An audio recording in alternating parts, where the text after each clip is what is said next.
So, before we get started, does anyone have questions from homeworks or otherwise that we need to talk about? We get homework today? Not you.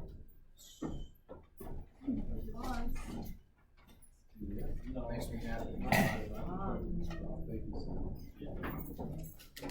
Okay. So it seems like we're okay. If you change your mind, there's always tomorrow. Today, what we're going to be doing is we're going to continue in 15.4. Before we get going too deep into here, I want to reassure the seniors, our last lesson was the last set of content you were responsible for. 90 to whatever. Yep. 20. So anything we do from here on out, seniors that you're present for, you're not responsible for on your senior exam. Sound okay? Yay! But we still have homework Delta Math thing we're going to get next week? Correct. And we'll talk about, at the end I'll go through it, what you guys are still responsible for. So then everything after 15.4 or 15.4? The first half of 15.4 you're responsible for, like the solving equations. Yeah. The second half where it's going to be like using like the story problem version of this, you're not. And again, I'll outline the assignments that are still outstanding here at the end. Okay, ready to go? Let's get this party started. So if you remember, when we did the first half of 15.4, this is about solving exponential and logarithmic equations, right? Continuing on into 15.4, we're going to be looking at real-world situations that can be modeled using an exponential and logarithmic equation, and then solving like story problems that fit that situation. So the first situation we're going to talk about is sound. So the level of sound intensity, typically we measure in decibels. You're probably familiar with that if you've watched any like live sporting events. They usually in like the big game and the crowd's really cheering. They have the little sound meter at the bottom and they're like, "Oh, Pat, it's loud in here. It's the sound of a jet taking off," or what, like whatever going on. Like that's the idea. So that decibels measurement is actually something that can be described using a logarithmic equation. So beta is the number of decibels, and that's equal to the log of the sound intensity, measured in watts per meter squared, divided by the constant I naught, which is 10 to the negative 12th watts per meter squared. It basically represents the quietest sound that like a human can hear. So let's just kind of take a look at an example here where we can use this equation to answer a story problem. So it says, given that the sound intensity of busy city traffic is approximately 10 to the negative 5th watts per meter squared, what is the measure of busy city traffic in decibels?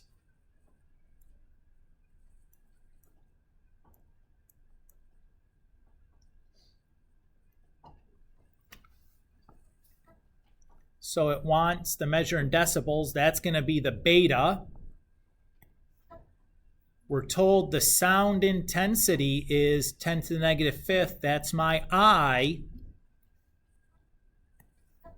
So the only thing else I need here is my I naught. But remember, that is a constant. It's always that same measurement.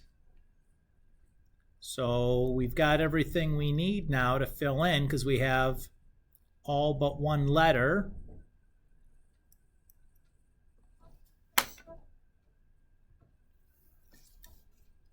So that's everything I need. It's now calculator time. Or you could do that in your, by hand. That's fine, it's doable. But I suspect most of us would want to type this into our calculator, so that's what I'm going to do here. It's 70 doing it by hand, I can see it. So just type this into my calculator exactly like it looks on my sheet of paper. And I get 70 decibels. And no big deal there, right? There's just like really two inputs because one of them is a constant. So it's just going to be like plugging in one and finding the other. You might have to do some algebra. Oh no! If it asks, give you the decibels and ask for the sound intensity, but like, whoop-diddy-do, right? No big deal. Another real-world situation that can be measured or can be described with an exponential or logarithmic equation is has to do with earthquakes and the Richter scale. So you guys have probably all heard of the Richter scale when they're describing earthquakes. It's like a magnitude 7 earthquake hit today, with the news people doing their scary news voices. So the Richter scale measurement can be described with a logarithmic equation. So that Richter scale measurement R is just kind of describing the intensity of the earthquake. The inputs for that equation are the amplitude of the earthquake. So that's like, if this is your ground at normal earthquake, the ground moves up, moves down, and returns back to the normal location, right? Like the ground shaking up and down. The amplitude is basically the displacement either up or down from normal, just like a sine wave was.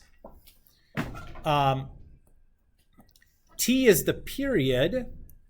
That's how long it takes for the ground to start at normal, go up, go down, and return to normal. The amount of time it takes for one cycle is the period. And then this B at the end is just some correction factor. So if you know anything about earthquakes, and probably most of us have like some idea of how an earthquake or what an earthquake is like, just from TV or movies or whatever.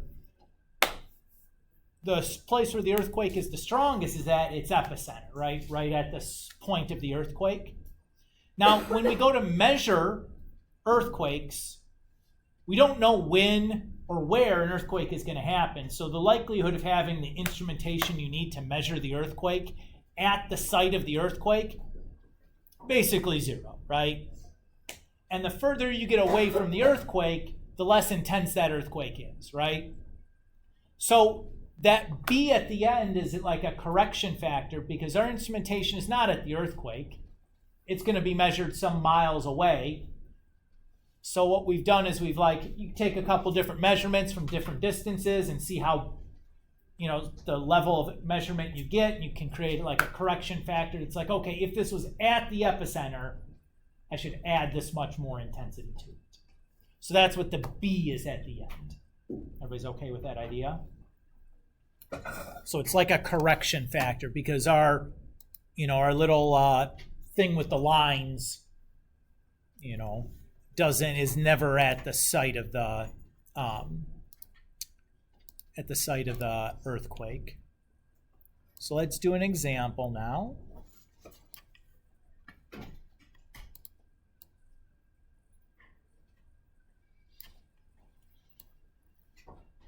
So it says the infamous San Francisco earthquake has a Richter scale measurement of 7.5.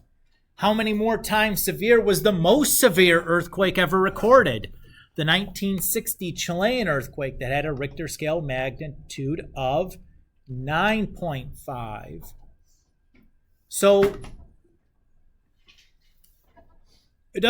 I read in here, I don't see any values for the A or the T or the B anywhere in here, right? All I see is like an R1 and an R2. So methinks I'm probably going to end up with like some kind of system of two equations.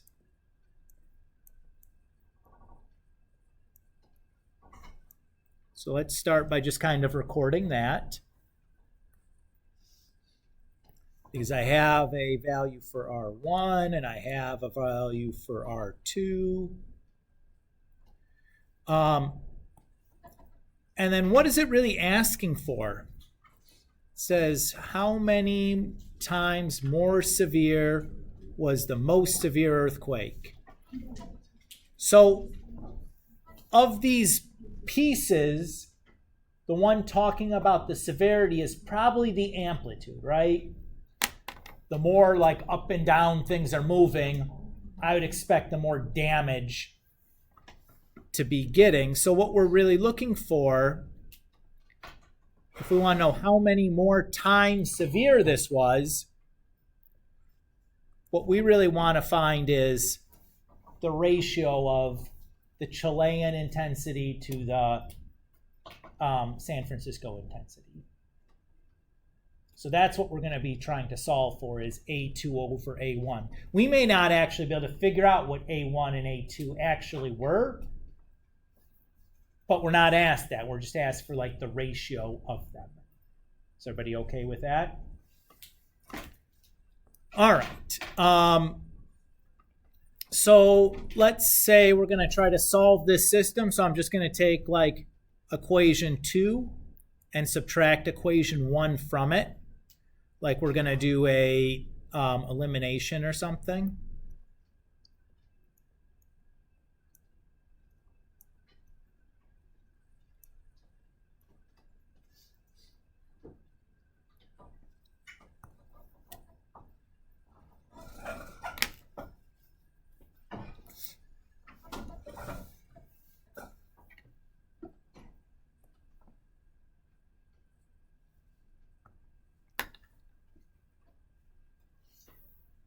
So R2 minus R1, well, that's just like 9.5 minus 7.5. So that's just going to become 2, right? Now let's think about this equation we have and what these quantities represent, right? So B is a correction factor that we'd apply if I make some measurement not at the epicenter, right? But if I'm given a Richter scale value, that's already had the correction factor applied to it. So like if I know my Richter scale measurement is 9.5, that's basically saying at the epicenter, right? So the B's are just basically zeros. I don't even have to include them. Because if I have a Richter scale measurement, that's like a measurement at the epicenter, right? Mm-hmm. The B is for converting a measurement not at the epicenter into a Richter scale measurement, right? So I don't need the B if I have a Richter scale measurement. It's like a measurement at the epicenter anyway. So that's lovely. So those just kind of dissolved away.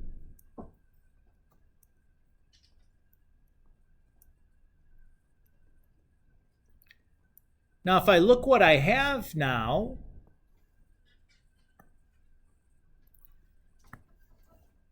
that's a difference of two logarithms. I can apply the quotient property to condense those into a single logarithm.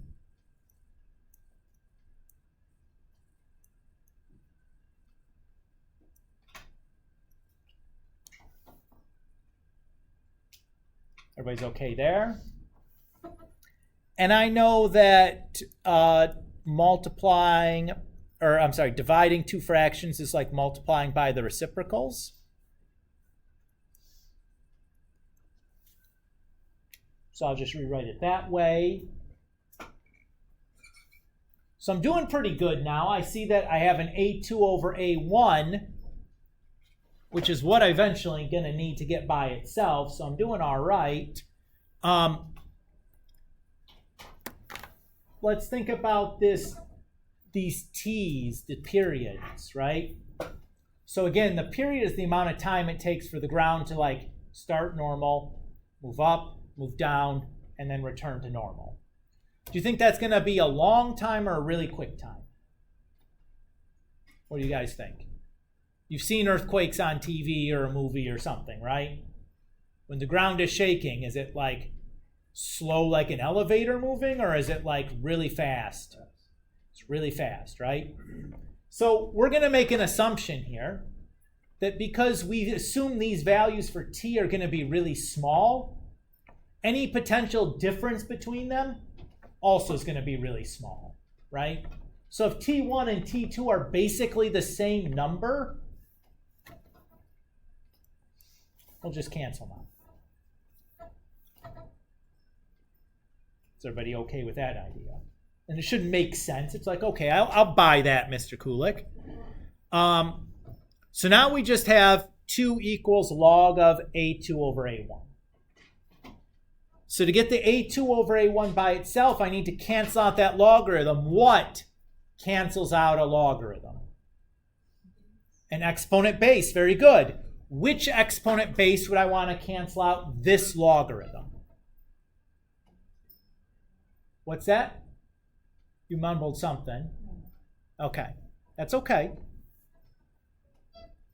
Well, we want our exponent base to match the base on our logarithm. So the base on this logarithm is 10. Remember that if there's no number written in for the base of the logarithm, we know that it is base 10. So do exponent base 10 to both sides, and there's my comically large exponent bases. Remember, I do that just to emphasize that like we're not multiplying here. So pew pew.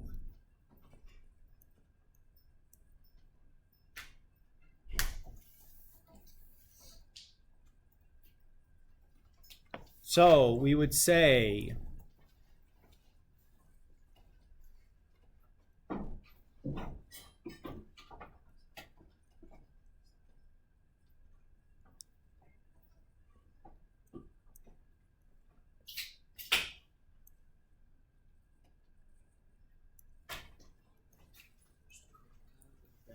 sure.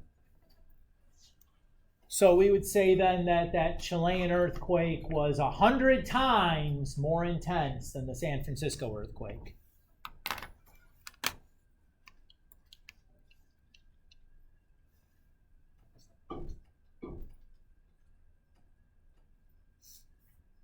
Feel okay there?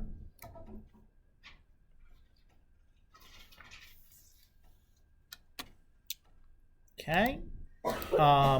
Another situation that involves a real-world situation that can be described using an exponential logarithmic equation comes from chemistry, and specifically the pH scale. So those of you that are in a chemistry class or have been in a chemistry class know that pH is a measurement of the acidity of a solution. So the pH is equal to negative log of the concentration of hydrogen ions in a substance. So the bracket around an ion like that just means concentration. So that's fairly straightforward, a very simple formula. There's really just 2 inputs, right? The pH and the concentration. So let's do a quick example. So we say a really sour lemon is found to have a pH of 2.2, and a bottle of bleach is found to have a pH of 10.2. What are the hydrogen ion concentrations of those 2 items? Okay, so the lemon, 2.2, is going to equal negative log. I'll put a little subscript L for that. Okay, so we just need to solve for that concentration. So what's the first thing I need to do to solve for that?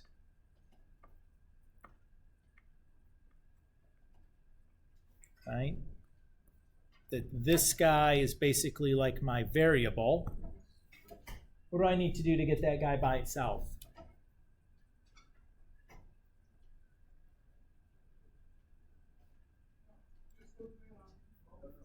What's that? Divide by what? Nope. Nope.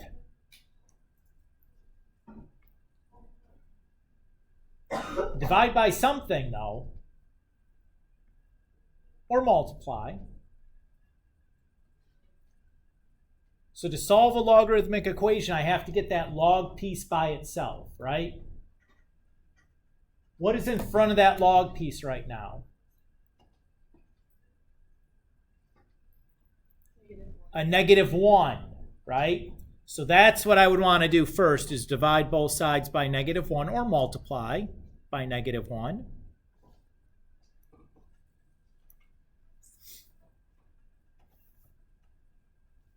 And then how do we cancel off that logarithm? Exponent base. Which exponent base would I use in this situation?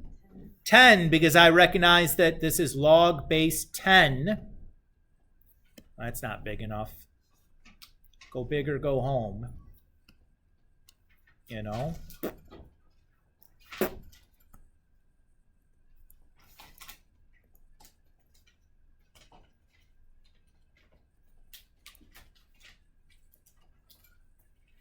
Pew pew.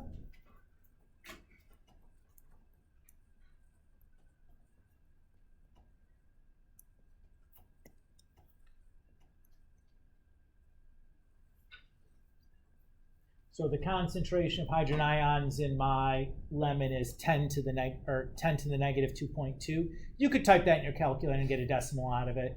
I'm not really interested in doing that. To do the bleach, is anything going to really change? No, right? The process will be identical. I just have a different number in for the pH. So I'm going to skip the algebra. Has anybody got a problem with that? Speak now or forever hold your peace. Yes. Okay. So doing the exact same algebra, I end up with this guy, right? Everybody feel okay doing that? All right. Part B then said, how many times greater is the hydrogen ion concentration of the bleach than the lemon? Boy, that's a bad typo there, right? What's wrong with that? There's more ions in the lemon than the bleach. Ugh. Those two words should be flipped, right? So to do that, we just do the concentration of the lemon divided by the concentration of the bleach.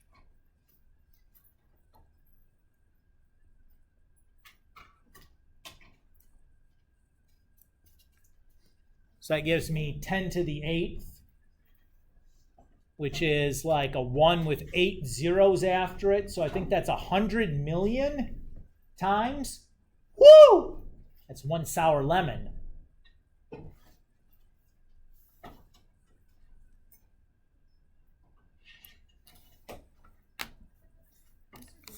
Yes.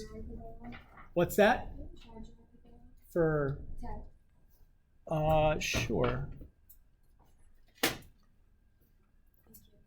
You're welcome.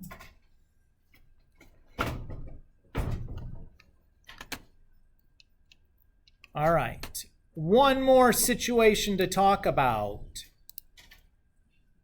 This situation comes from a variety of like fairly normal everyday things. So this situation describes how objects cool. So if any of you have ever cooked something, like you bake some cookies in the oven, put them in at 350 degrees, They stay in there for a while, 5-10 minutes or whatever. You take them out. They're 350 degrees now after sitting in the oven. You set them on top of the oven to cool, right? So this formula that we're looking at is going to describe how those cookies cool down.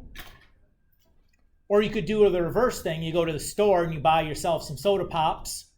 What's the first thing you do when you get home with your new soda pops? Put them in the fridge to try to cool them down, to try to take them from room temperature to cool them to the temperature in the refrigerator. Or if you want to be really imaginative, you imagine you're a medieval blacksmith and you put your iron in the blast furnace and heat it up to like thousands of degrees. You take it out, you bang on it with your hammer and you stick it in the cold water for the annealing process. So there you're trying to look at how fast that 1,000-degree sword is going to cool down to like 20 degrees or whatever the water is. So you can imagine like a variety of situations here, right? Is everybody okay with that? So the inputs for this formula, there's several. We have T of T is the temperature at some time T, usually a future time is the way you'd think about that. You have the temperature of the surroundings or the medium. So in our example of baking cookies, the temperature of the medium would be the room temperature in the room after you've taken the cookies out of the oven. If you are putting your soda pop in the refrigerator, the temperature of the medium would be the temperature inside the refrigerator. If you're a medieval blacksmith, the temperature of the medium would be the cold water you're dunking the sword in. And then the TO is the initial temperature. So for the cookies, that's the temperature of the oven. For the soda pop, that'd be the room temperature. The temperature of the soda pop when you bring it back from the store, room temperature probably. For the medieval blacksmith, the initial temperature of the iron is like the temperature of your blast furnace after you pull it out. And then the last parameter is this K, which is just some constant specific to the substance. So like the K for cookies is going to be different than the K for soda pop, which would be different than the K for iron. That's something that we would have developed empirically. You would have done some experiments to try to figure that out, or you would have looked it up in a reference textbook. Now, I think the K for iron you'd likely to be fine. The K for cookies would be probably one you'd have to figure out for yourself. Does everybody feel okay with the inputs on the formula? The most challenging piece of these kind of problems is making sure you're getting the right number in the right place. So let's look at an example. By the way, this will be the last example for today. Ooh. All right. It says a hard-boiled egg is heated to 96 degrees Celsius and placed in a pot of 16-degree water to cool. After 4 minutes, the temperature of the egg is 45 degrees. How long will it take in total to cool the egg to a temperature of 20 degrees? So we read that, right? If I look at my formula, which parameter is not described at all in that story problem?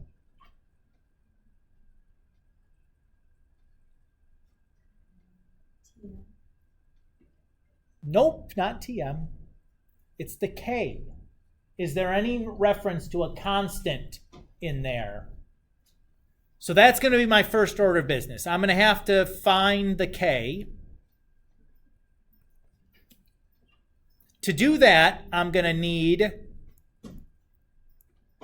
a T of T, a TM, a T naught, and a little t.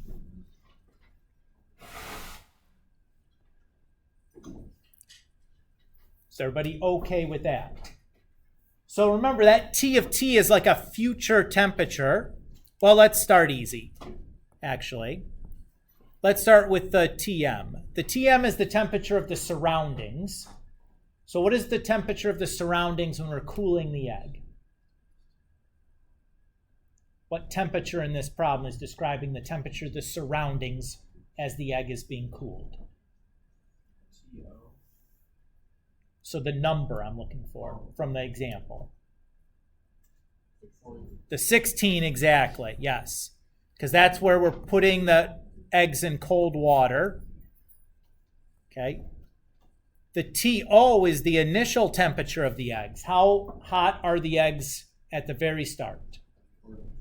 Nope. 96. Again, if we read the problem, we heat them up to 96. We dunk them in cold water. 4 minutes later, they're 45 degrees. So the initial temperature, 96. The temperature of the surroundings when they're being cooled, 16. Now, the T of T is a future temperature. Do we know the temperature of the eggs in the future? At some future time? Yes. What is that future temperature of the eggs? That's the 45. And do you know how far in the future that is? Yeah. What is the time? 4 minutes.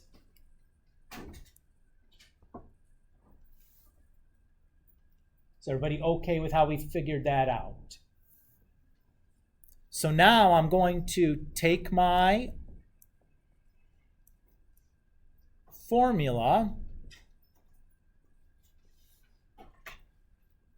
and plug in everything that I know so that I can solve for K.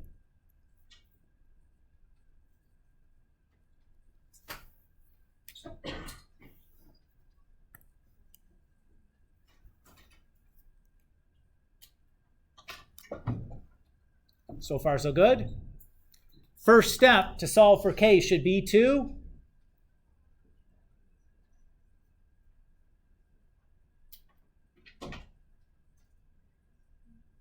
I gotta get that log or the E, the exponential part by itself. So what do I have to do before the E part is by itself? Excellent. Subtract 16.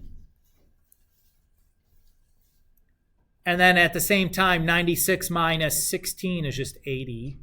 I'm going to go ahead and combine those like terms. Okay, what next?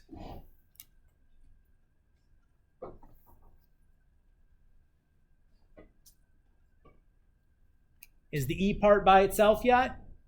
No. Okay, what do we need to do to get it by itself? Divide by 80. That's correct.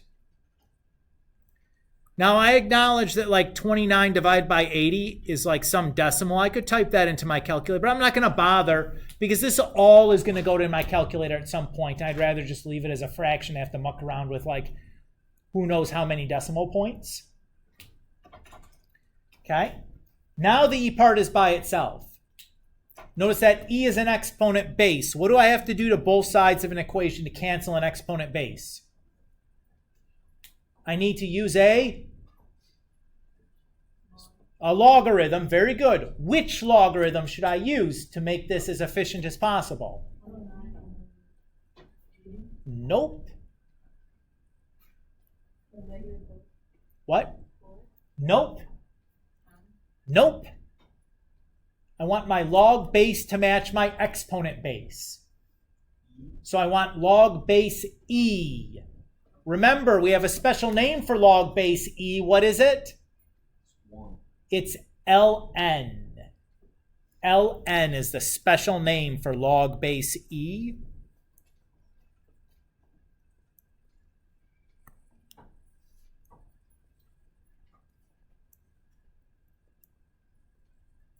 Pew pew.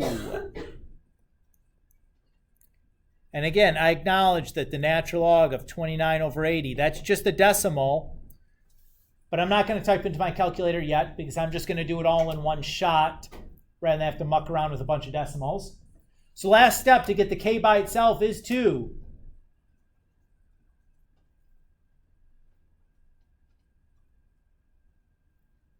get the K by itself, my last step.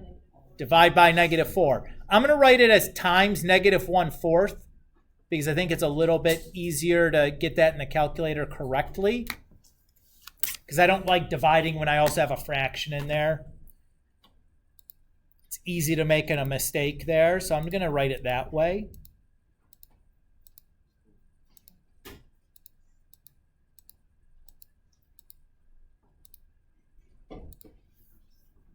So I get 0.254-ish.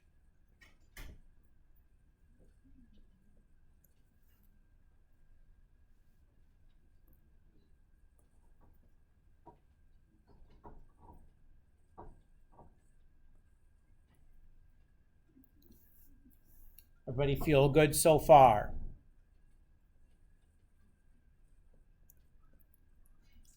So we're going to need that in a moment because we haven't actually answered the question. Question is, how long will it take? So it's asking for a little t for the temperature in the future to be 20 degrees. That's my t of t. So my second step then is going to be find t. To do that, I need a t of t, a tm, a t naught, and a k. Well, the tm is still the same. The t naught still the same. The k we just found, and we acknowledge that the t of t that we're interested in the future is 20 degrees, so that's everything we need, right? So just start plugging them into the formula here. Oops.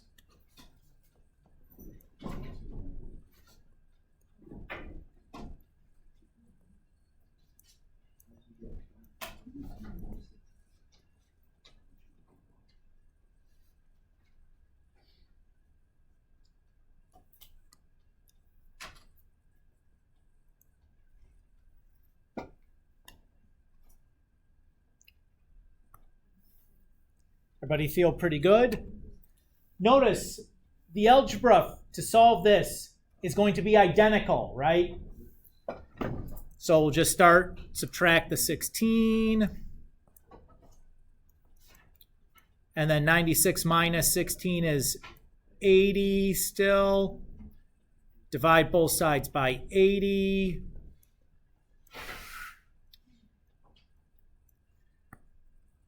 We'll do the natural log of both sides to cancel that exponent base of e.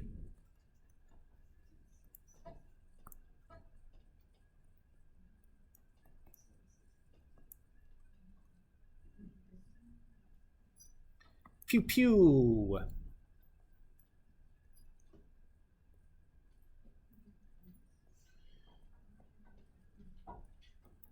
And then I'll just divide both sides by -0.254. Again, I'm going to write it as multiplication of a reciprocal because I think it's just a little bit simpler to get into my calculator that way. So I'm going to have -1 over, and look, here's my answer, the 0.54. I'm just going to do that. Times the natural log of 4 over 80. So I got about 11.8 minutes.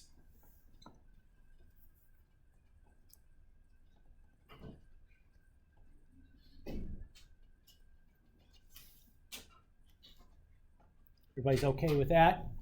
And again, I knew it was minutes because the t in my problem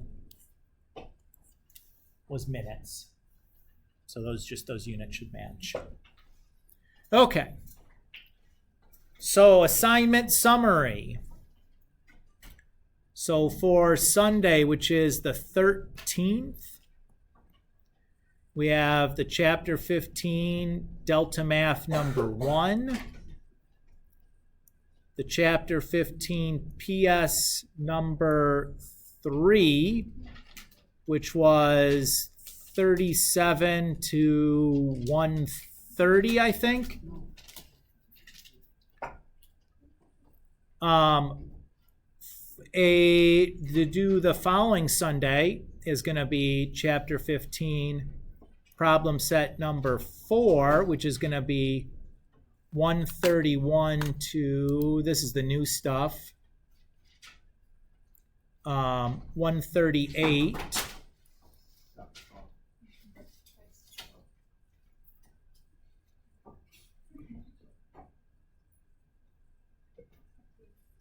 And then on Monday, we're going to do the chapter 15 Delta Math number 2, and everyone's going to do that one. So juniors and seniors, this is like your assignment summary.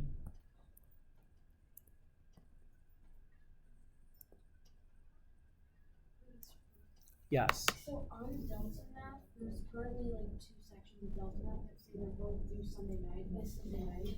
It's just the dates are wrong on Delta Math. Sometimes when I make the assignment, it's like I make it really far in advance, and I'm just guessing on a due date because they make you put something in to post it. So just Delta Math 1 is due this Sunday? Correct. Along with the other one? Yes. So what I've written on here should supersede anything you find on the Delta Math site. Okay. Everybody's okay? Or on My Notre Dame should match.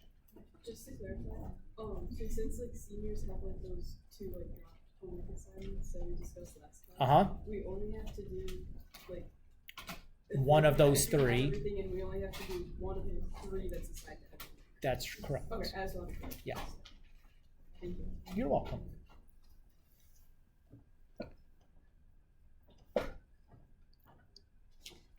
Everybody feel okay, clear as to what to work on? This is where we're stopping here today.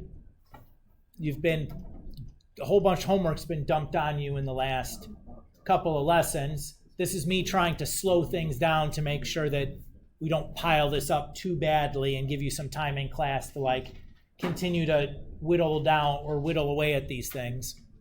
So I'm stopping here. You guys should take the remaining 40 minutes or so of class time and make some headway on some of this homework so you're not drowning under things. I've tried to be pretty conscious of that this week and build in a lot of class time to work on stuff. Oh, am I still taking the homework? Sure. Everybody good?